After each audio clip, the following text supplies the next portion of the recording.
Друзья, приветствую вас на канале «Обнимаю Таня», и сегодня мы с вами обсудим одну очень интересную тему. Почему люди болеют с эзотерической точки зрения?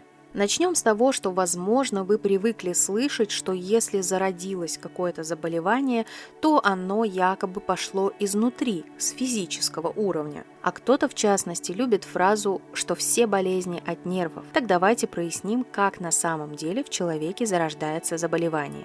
Рождаясь, человек – это чистый лист, хотя на самом деле в каком-то смысле это даже не так, потому что человек уже жил ранее в других телах, и его подсознание хранит в себе информацию обо всех его прошлых воплощениях, о том, как он жил, что умел, кем он был и прочее. Но если мы возьмем во внимание только сегодняшнюю жизнь, то, рождаясь, человек – это чистый лист. Однако с самого первого вздоха каждый из нас взаимодействует с социумом, с мамой, затем с врачом-акушером. А дальше, чем старше в жизнь, тем большее количество людей. И так или иначе мы с ними взаимодействуем. Многим кажется, что новорожденные дети ничего не понимают и потом ничего не вспомнят.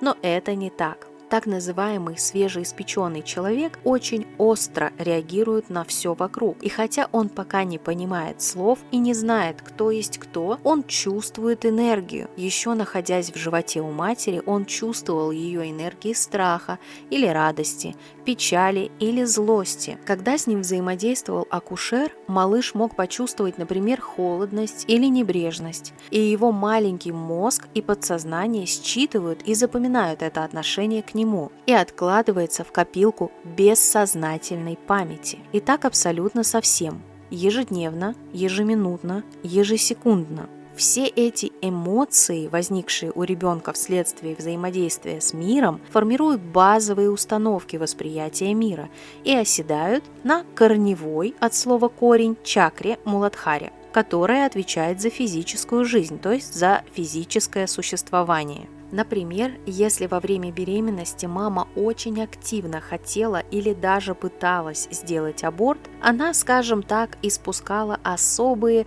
гневно-ненавистно-тревожные энергетические вибрации, которые ребенок просто не мог не считать. И если он все же родился, он будет бессознательно чувствовать, что с ним что-то не так.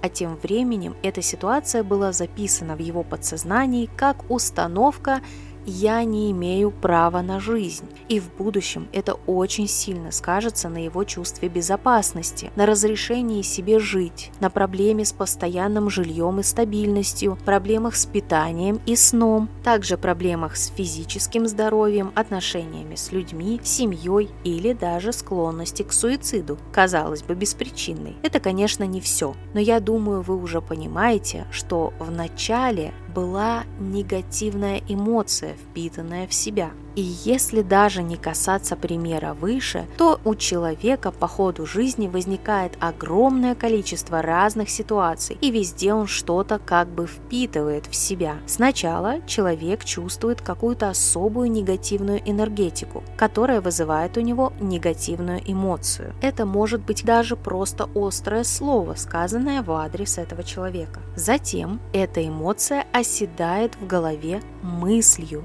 Часто эта мысль, равно бессознательная установка, звучит примерно как «я не имею права на жизнь», «я не имею права хотеть чего-либо», «я не имею права делать сам и делать то, что я хочу», «я не имею права любить и быть любимым», «я не имею права говорить и быть услышанным, самовыражаться». Я не имею права думать самостоятельно, задавать вопросы и слушать свою интуицию, в частности, доверять ей.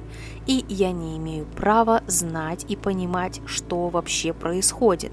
Человек мусолит в себе этот негатив, не разрешая себе все это. Это уровень неосознания проблемы. Со временем человек свыкается с этими негативными убеждениями и даже сам начинает верить, что это действительно так, и то, что на самом деле вовсе не нормально, якобы нормально. Он продолжает ущемлять себя в своих желаниях и интересах и живет, действуя по некой искаженной схеме восприятия жизни. Здесь пока еще мягко начинает включаться тело. Например, часто стала болеть голова, или почему-то ноги заболели, или суставы, глаз дергается, постоянная изжога или что-то другое. Многие привыкли к тому, что все может решить волшебная таблетка. Ой, заболела, сейчас таблеточку выпью и все пройдет. А оно может и пройдет, но только на время, потому что это симптом, а не причина заболевания.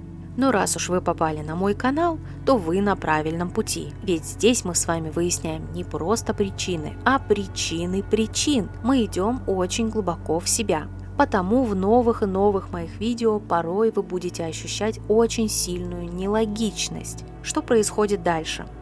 Тело посылает человеку сигналы через плохое самочувствие или даже через частые и, возможно, необоснованные какие-то негативные эмоции. Например, что-то грустно мне стало уже 5-й год подряд.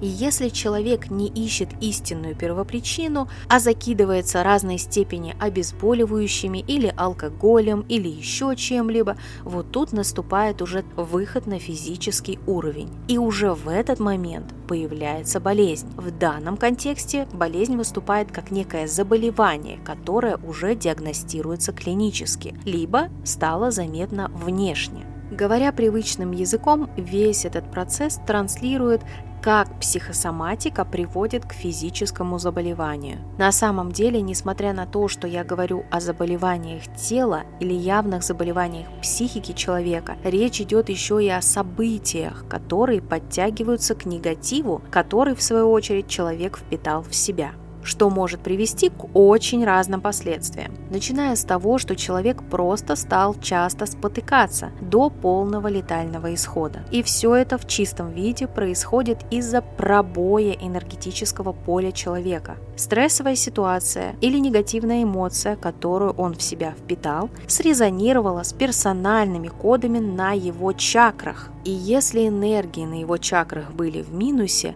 то что-то неприятное может произойти. О персональных кодах я говорила в предыдущем видео, что такое чакры. А отдельно о каждой чакре мы будем говорить в следующих видео. Если у вас есть явные заболевания, которые имеют медицинские названия, либо ярко выражены визуально, например, человек хромает, или на кожном покрове очевиден псориаз или аллопеция, то есть облысение, это означает, что с какими-то негативными мыслями, эмоциями и установками вы живете уже не менее 8 лет. Однако есть исключение, которое заключается в резкости стрессовой ситуации. Например, смерть близкого человека является очень мощным и быстрым стресс-фактором, и последствия от этой пережитой эмоции могут наступить ранее, чем через 8 лет, порой в течение полугода, а у особо чувствительных и того меньше. Если вас интересует тема самопознания, смотрите другие мои видео.